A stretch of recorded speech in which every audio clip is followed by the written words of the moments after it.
On Practice by Chairman Mao, written July 1937 and first published in English in 1966. Before Marx, materialism examined the problem of knowledge apart from the social nature of man and apart from his historical development, and was therefore incapable of understanding the dependence of knowledge on social practice, that is, the dependence of knowledge on production and the class struggle. Above all, Marxists regard man's activity and production as the most fundamental practical activity, the determinant of all his other activities. Man's knowledge depends mainly on his activity in material production, through which he comes gradually to understand the phenomena, the properties and the laws of nature, and the relations between himself and nature, and through his activity in production he also gradually comes to understand, in varying degrees, certain relations that exist between man and man. None of this knowledge can be acquired apart from activity and production. In a classless society, every person, as a member of society, joins in common effort with the other members, enters into definite relations of production with them and engages in production to meet man's material needs. In all class societies, the members of the different social classes also enter, in different ways, into definite relations of production and engage in production to meet their material needs. This is the primary source from which human knowledge develops. Man's social practice is not confined to activity in production, but takes many other forms: class struggle, political life, scientific and artistic pursuits. In short, as a social being, man participates in all spheres of the practical life of society.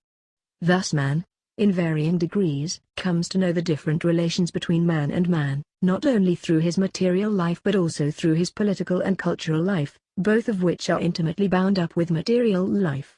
Of these other types of social practice, class struggle in particular, in all its various forms, exerts a profound influence on the development of man's knowledge. In class society everyone lives as a member of a particular class, and every kind of thinking, without exception, is stamped with the brand of a class. Marxists hold that in human society activity and production develops step by step from a lower to a higher level, and that consequently man's knowledge, whether of nature or of society, also develops step by step from a lower to a higher level, that is, from the shallower to the deeper, from the one-sided to the many-sided. For a very long period in history, men were necessarily confined to a one-sided understanding of the history of society because, for one thing, the bias of the exploiting classes always distorted history and, for another, the small scale of production limited man's outlook. It was not until the modern proletariat emerged along with immense forces of production, large-scale industry, that man was able to acquire a comprehensive, historical understanding of the development of society and turn this knowledge into a science, the science of Marxism. Marxists hold that man's social practice alone is the criterion of the truth of his knowledge of the external world. What actually happens is that man's knowledge is verified only when he achieves the anticipated results in the process of social practice, material production, class struggle or scientific experiment. If a man wants to succeed in his work, that is, to achieve the anticipated results, he must bring his ideas into correspondence with the laws of the objective external world. If they do not correspond, he will fail in his practice. After he fails, he draws his lessons, corrects his ideas to make them correspond to the laws of the external world, and can thus turn failure into success. This is what is meant by failure is the mother of success and a fall into the pit, again in your wit. The dialectical materialist theory of knowledge places practice in the primary position, holding that human knowledge can in no way be separated from practice and repudiating all the erroneous theories which deny the importance of practice or separate knowledge from practice. Thus Lenin said, practice is higher than theoretical knowledge, for it has not only the dignity of universality, but also of immediate actuality. The Marxist philosophy of dialectical materialism has two outstanding characteristics. One is its class nature. It openly avows that dialectical materialism is in the service of the proletariat. The other is its practicality. It emphasizes the dependence of theory on practice, emphasizes that theory is based on practice and in turn serves practice. The truth of any knowledge or theory is determined not by subjective feelings, but by objective results in social practice. Only social practice can be the criterion of truth. The standpoint of practice is the primary and basic standpoint in the dialectical materialist theory of knowledge. But how then does human knowledge arise from practice and in turn serve practice? This will become clear if we look at the process of development of knowledge. In the process of practice, man at first sees only the phenomenal side, the separate aspects, the external relations of things. For instance, some people from outside come to Yan'an on a tour of observation. In the first day or two, they see its topography, streets and houses. They meet many people, attend banquets, evening parties and mass meetings, hear talk of various kinds and read various documents, all these being the phenomena, the separate aspects and the external relations of things. This is called the perceptual stage of cognition, namely, the stage of sense perceptions and impressions. That is, these particular things in Yan'an act on the sense organs of the members of the observation group, evoke sense perceptions and give rise in their brains to many impressions together with a rough sketch of the external relations among these impressions. This is the first stage of cognition. At this stage, man cannot as yet form concepts, which are deeper, or draw logical conclusions. As social practice continues, things that give rise to man's sense perceptions and impressions in the course of his practice are repeated many times, then a sudden change, leap, takes place in the brain in the process of cognition, and concepts are formed. Concepts are no longer the phenomena, the separate aspects and the external relations of things. They grasp the essence, the totality and the internal relations of things. Between concepts and sense perceptions there is not only a quantitative but also a qualitative difference. Proceeding further, by means of judgment and inference one is able to draw logical conclusions. The expression in Sankhya Yan Yi, knit the brows and a stratagem comes to mind, or in everyday language, let me think it over, refers to man's use of concepts in the brain to form judgments and inferences. This is the second stage of cognition. When the members of the observation group have collected various data and, what is more, have thought them over, they are able to arrive at the judgment that the Communist Party's policy of the National United Front against Japan is thorough, sincere and genuine. Having made this judgment, they can, if they too are genuine about uniting to save the nation, go a step further and draw the following conclusion: the National United Front against Japan can succeed. This stage of conception, judgment and inference is the more important stage in the entire process of knowing a thing. It is the stage of rational knowledge. The real task of knowing is, through perception, to arrive at thought, to arrive step by step at the comprehension of the internal contradictions of objective things, of their laws and of the internal relations between one process and another. That is, to arrive at logical knowledge. To repeat, logical knowledge differs from perceptual knowledge in that perceptual knowledge pertains to the separate aspects, the phenomena and the external relations of things, whereas logical knowledge takes a big stride forward to reach the totality, the essence and the internal relations of things and discloses the inner contradictions in the surrounding world. Therefore, logical knowledge is capable of grasping the development of the surrounding world in its totality, in the internal relations of all its aspects. This dialectical materialist theory of the process of development of knowledge, basing itself on practice and proceeding from the shallower to the deeper, was never worked out by anybody before the rise of Marxism. Marxist materialism solved this problem correctly for the first time, pointing out both materialistically and dialectically the deepening movement of cognition, the movement by which man in society progresses from perceptual knowledge to logical knowledge in his complex, constantly recurring practice of production and class struggle. Lenin said, the abstraction of matter, of a law of nature, the abstraction of value, etc. In short, all scientific, correct, serious, not absurd, abstractions reflect nature more deeply, truly and completely. Marxism-Leninism holds that each of the two stages in the process of cognition has its own characteristics, with knowledge manifesting itself as perceptual at the lower stage and logical at the higher stage, but that both are stages in an integrated process of cognition. The perceptual and the rational are qualitatively different, but are not divorced from each other. They are unified on the basis of practice.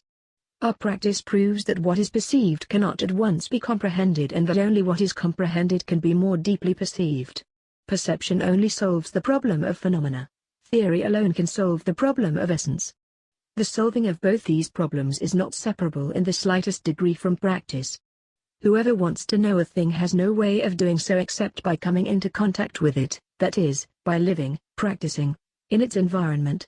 In feudal society it was impossible to know the laws of capitalist society in advance because capitalism had not yet emerged.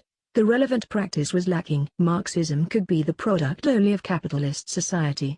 Marx, in the era of laissez-faire capitalism, could not concretely know certain laws peculiar to the era of imperialism beforehand, because imperialism, the last stage of capitalism, had not yet emerged and the relevant practice was lacking. Only Lenin and Stalin could undertake this task. Leaving aside their genius, the reason why Marx, Engels, Lenin and Stalin could work out their theories was mainly that they personally took part in the practice of the class struggle and the scientific experimentation of their time. Lacking this condition, no genius could have succeeded. The saying, "Without stepping outside his gate the scholar knows all the wide world's affairs," was mere empty talk in past times when technology was undeveloped. Even though this saying can be valid in the present age of developed technology, the people with real personal knowledge are those engaged in practice the wide world over. And it is only when these people have come to know through their practice and when their knowledge has reached him through writing and technical media that the scholar can indirectly know all the wide world's affairs.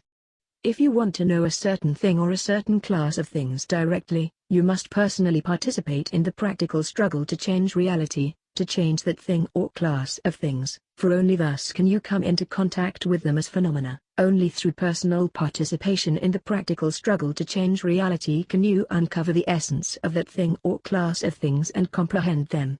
This is the path to knowledge which every man actually travels, though some people, deliberately distorting matters, argue to the contrary. The most ridiculous person in the world is the know-all who picks up a smattering of hearsay knowledge and proclaims himself the world's #1 authority. This merely shows that he has not taken a proper measure of himself. Knowledge is a matter of science, and no dishonesty or conceit whatsoever is permissible. What is required is definitely the reverse: honesty and modesty. If you want knowledge, you must take part in the practice of changing reality. If you want to know the taste of a pear, you must change the pear by eating it yourself. If you want to know the structure and properties of the atom, you must make physical and chemical experiments to change the state of the atom. If you want to know the theory and methods of revolution, you must take part in revolution. All genuine knowledge originates in direct experience. But one cannot have direct experience of everything. As a matter of fact, most of our knowledge comes from indirect experience, for example, all knowledge from past times and foreign lands.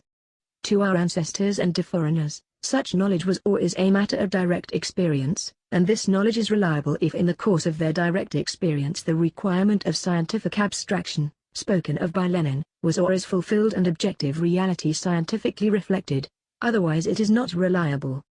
Hence a man's knowledge consists only of two parts, that which comes from direct experience and that which comes from indirect experience. Moreover, what is indirect experience for me is direct experience for other people. Consequently, considered as a whole, knowledge of any kind is inseparable from direct experience. All knowledge originates in perception of the objective external world through man's physical sense organs. Anyone who denies such perception, denies direct experience, or denies personal participation in the practice that changes reality, is not a materialist. That is why the know-all is ridiculous. There is an old Chinese saying, "How can you catch tiger cubs without entering the tiger's lair?" This saying holds true for man's practice and it also holds true for the theory of knowledge. There can be no knowledge apart from practice. To make clear the dialectical materialist movement of cognition arising on the basis of the practice which changes reality, to make clear the gradually deepening movement of cognition, a few additional concrete examples are given below. In its knowledge of capitalist society, the proletariat was only in the perceptual stage of cognition in the first period of its practice, the period of machine smashing and spontaneous struggle. It knew only some of the aspects and the external relations of the phenomena of capitalism. The proletariat was then still a class in itself. But when it reached the second period of its practice, the period of conscious and organized economic and political struggles, the proletariat was able to comprehend the essence of capitalist society, the relations of exploitation between social classes and its own historical task, and it was able to do so because of its own practice and because of its experience of prolonged struggle, which Marx and Engels scientifically summed up in all its variety to create the theory of Marxism for the education of the proletariat. It was then that the proletariat became a class for itself. Similarly with the Chinese people's knowledge of imperialism. The first stage was one of superficial, perceptual knowledge, as shown in the indiscriminate anti-foreign struggles of the movement of the Taiping Heavenly Kingdom, the Yihotuan movement, and so on.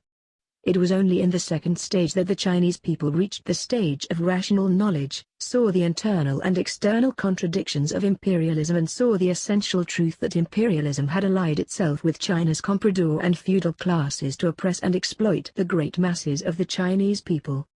This knowledge began about the time of the May 4th movement of 1919. Next, let us consider war. If those who lead a war lack experience of war, then at the initial stage they will not understand the profound laws pertaining to the directing of a specific war, such as our agrarian revolutionary war of the past decade. At the initial stage they will merely experience a good deal of fighting and, what is more, suffer many defeats. But this experience, the experience of battles won and especially of battles lost, enables them to comprehend the inner thread of the whole war, namely, the laws of that specific war, to understand its strategy and tactics, and consequently to direct the war with confidence. If, at such a moment, the command is turned over to an inexperienced person, then he too will have to suffer a number of defeats, gain experience, before he can comprehend the true laws of the war. I am not sure I can handle it. We often hear this remark when a comrade hesitates to accept an assignment. Why is he unsure of himself? Because he has no systematic understanding of the content and circumstances of the assignment, or because he has had little or no contact with such work, and so the laws governing it are beyond him. After a detailed analysis of the nature and circumstances of the assignment, he will feel more sure of himself and do it willingly. If he spends some time at the job and gains experience, and if he is a person who is willing to look into matters with an open mind and not one who approaches problems subjectively, one-sidedly and superficially, then he can draw conclusions for himself as to how to go about the job and do it with much more courage. Only those who are subjective, one-sided and superficial in their approach to problems will smugly issue orders or directives the moment they arrive on the scene, without considering the circumstances, without viewing things in their totality, their history and their present state as a whole, and without getting to the essence of things, their nature and the internal relations between one thing and another. Such people are bound to trip and fall. Thus it can be seen that the first step in the process of cognition is contact with the objects of the external world. This belongs to the stage of perception. The second step is to synthesize the data of perception by arranging and reconstructing them. This belongs to the stage of conception, judgment and inference. It is only when the data of perception are very rich, not fragmentary, and correspond to reality, are not illusory, that they can be the basis for forming correct concepts and theories. Here two important points must be emphasized. The first, which has been stated before but should be repeated here, is the dependence of rational knowledge upon perceptual knowledge. Anyone who thinks that rational knowledge need not be derived from perceptual knowledge is an idealist. In the history of philosophy there is the rationalist school that admits the reality only of reason and not of experience, believing that reason alone is reliable while perceptual experience is not. This school errs by turning things upside down. The rational is reliable precisely because it has its source in sense perceptions, otherwise it would be like water without a source, a tree without roots, subjective, self-engendered and unreliable. As to the sequence in the process of cognition, perceptual experience comes first. We stress the significance of social practice in the process of cognition precisely because social practice alone can give rise to human knowledge and it alone can start man on the acquisition of perceptual experience from the objective world. For a person who shuts his eyes, stops his ears and totally cuts himself off from the objective world, there can be no such thing as knowledge. Knowledge begins with experience. This is the materialism of the theory of knowledge. The second point is that knowledge needs to be deepened, that the perceptual stage of knowledge needs to be developed to the rational stage. This is the dialectics of the theory of knowledge. 5. To think that knowledge can stop at the lower, perceptual stage and that perceptual knowledge alone is reliable while rational knowledge is not, would be to repeat the historical error of empiricism. This theory errs in failing to understand that, although the data of perception reflect certain realities in the objective world, I am not speaking here of idealist empiricism which confines experience to so-called introspection. They are merely one-sided and superficial, reflecting things incompletely and not reflecting their essence fully. To reflect a thing in its totality, to reflect its essence, to reflect its inherent laws, it is necessary through the exercise of thought to reconstruct the rich data of sense perception, discarding the dross and selecting the essential, eliminating the false and retaining the true, proceeding from the one to the other and from the outside to the inside. In order to form a system of concepts and theories, it is necessary to make a leap from perceptual to rational knowledge. Such reconstructed knowledge is not more empty or more unreliable. On the contrary, whatever has been scientifically reconstructed in the process of cognition, on the basis of practice, reflects objective reality, as Lenin said, more deeply, more truly, more fully. As against this, vulgar practical men respect experience but despise theory, and therefore cannot have a comprehensive view of an entire objective process, lack clear direction and long-range perspective, and are complacent over occasional successes and glimpses of the truth. If such persons direct a revolution, they will lead it up a blind alley. Rational knowledge depends upon perceptual knowledge, and perceptual knowledge remains to be developed into rational knowledge. This is the dialectical materialist theory of knowledge. In philosophy, neither rationalism nor empiricism understands the historical or the dialectical nature of knowledge, and although each of these schools contains one aspect of the truth, here I am referring to materialist, not to idealist. Rationalism and empiricism, both are wrong on the theory of knowledge as a whole. The dialectical materialist movement of knowledge from the perceptual to the rational holds true for a minor process of cognition, for instance, knowing a single thing or task, as well as for a major process of cognition, for instance, knowing a whole society or a revolution. But the movement of knowledge does not end here. If the dialectical materialist movement of knowledge were to stop at rational knowledge, only half the problem would be dealt with. And as far as Marxist philosophy is concerned, only the less important half at that. Marxist philosophy holds that the most important problem does not lie in understanding the laws of the objective world and thus being able to explain it, but in applying the knowledge of these laws actively to change the world. From the Marxist viewpoint, theory is important, and its importance is fully expressed in Lenin's statement: without revolutionary theory there can be no revolutionary movement. But Marxism emphasizes the importance of theory precisely and only because it can guide action. If we have a correct theory but merely prate about it, pigeonhole it and do not put it into practice, then that theory, however good, is of no significance. Knowledge begins with practice, and theoretical knowledge is acquired through practice and must then return to practice. The active function of knowledge manifests itself not only in the active leap from perceptual to rational knowledge, but, and this is more important, it must manifest itself in the leap from rational knowledge to revolutionary practice.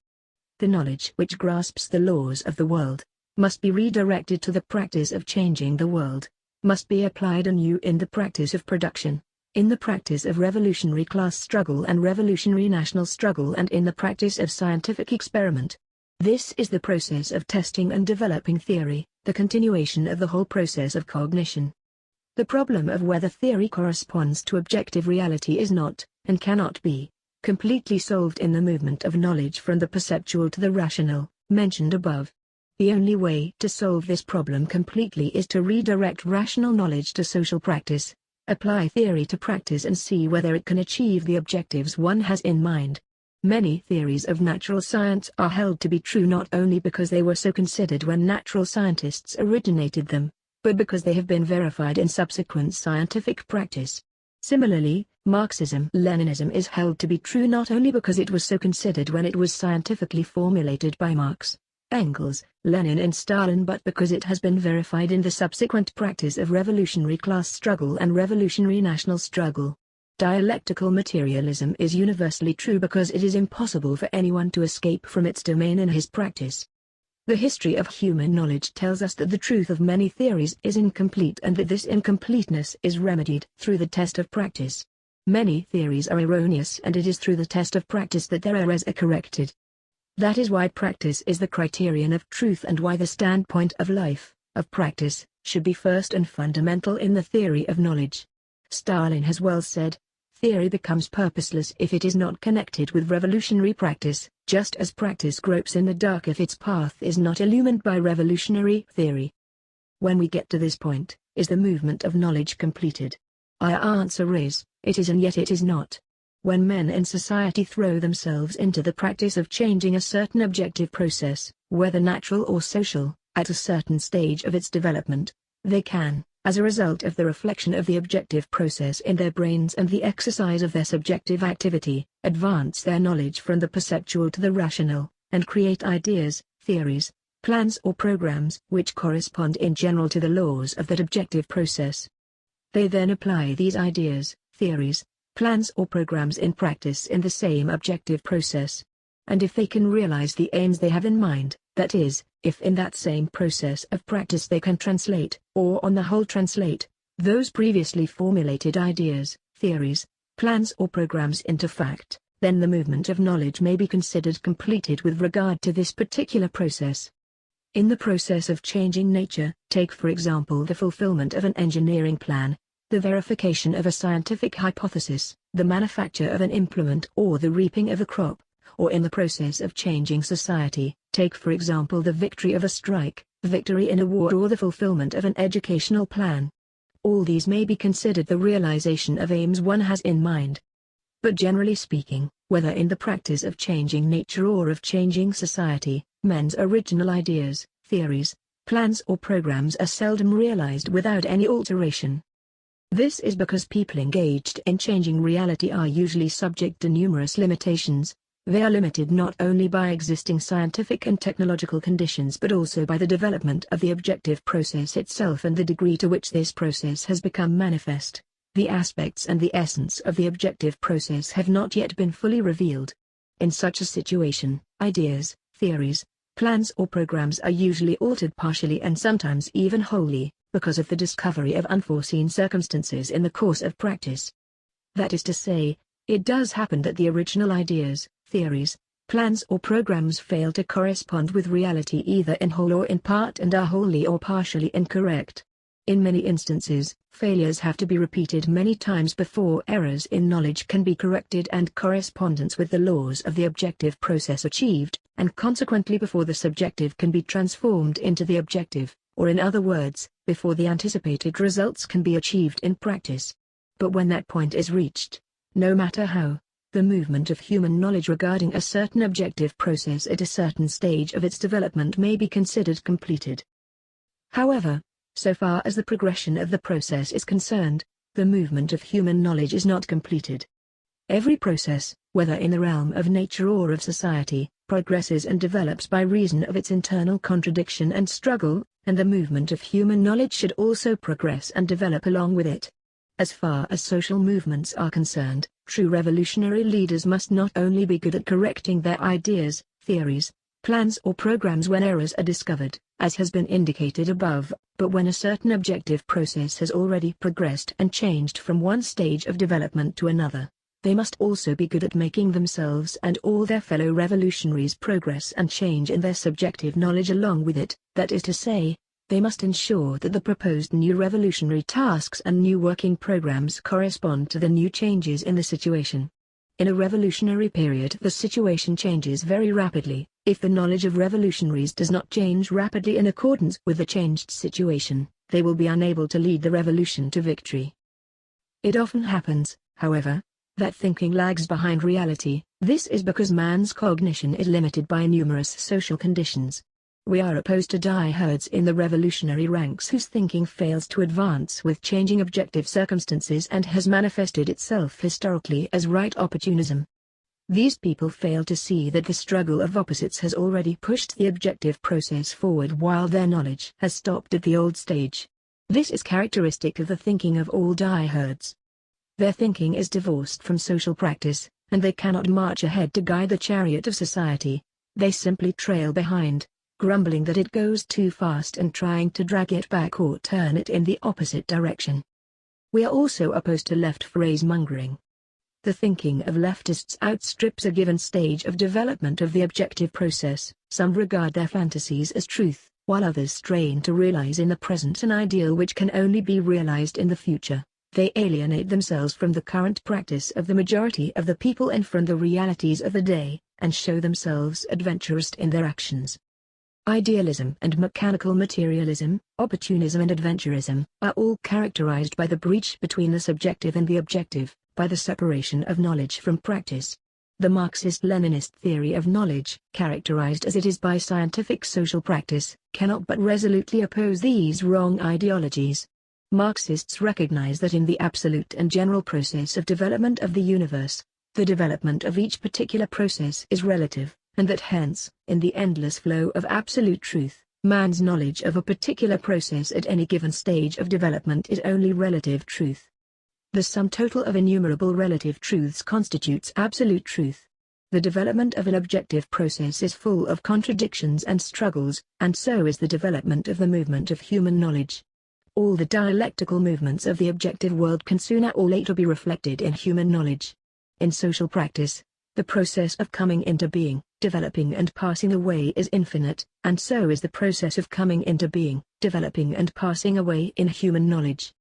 As man's practice which changes objective reality in accordance with given ideas, theories, plans or programs, advances further and further, his knowledge of objective reality likewise becomes deeper and deeper.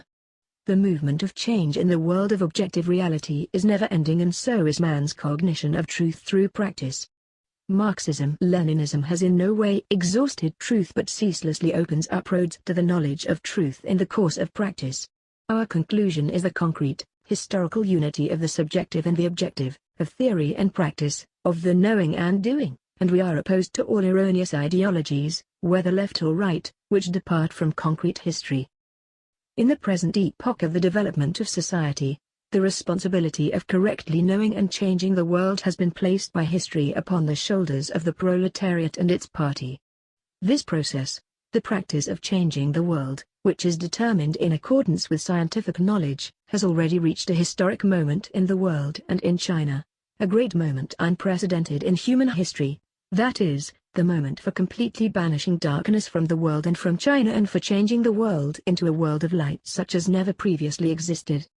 The struggle of the proletariat and the revolutionary people to change the world comprises the fulfillment of the following tasks: to change the objective world and, at the same time, their own subjective world, to change their cognitive ability and change the relations between the subjective and the objective world. Such a change has already come about in one part of the globe, in the Soviet Union. The people are pushing forward this process of change. The people of China and the rest of the world either are going through, or will go through, such a process. And the objective world which is to be changed also includes all the opponents of change, who, in order to be changed, must go through a stage of compulsion before they can enter the stage of voluntary, conscious change. The epoch of world communism will be reached when all mankind voluntarily and consciously changes itself and the world. Discovered the truth through practice, and again through practice verify and develop the truth. Start from perceptual knowledge and actively develop it into rational knowledge, then start from rational knowledge and actively guide revolutionary practice to change both the subjective and the objective world. Practice, knowledge, again practice, and again knowledge. This form repeats itself in endless cycles, and with each cycle the content of practice and knowledge rises to a higher level.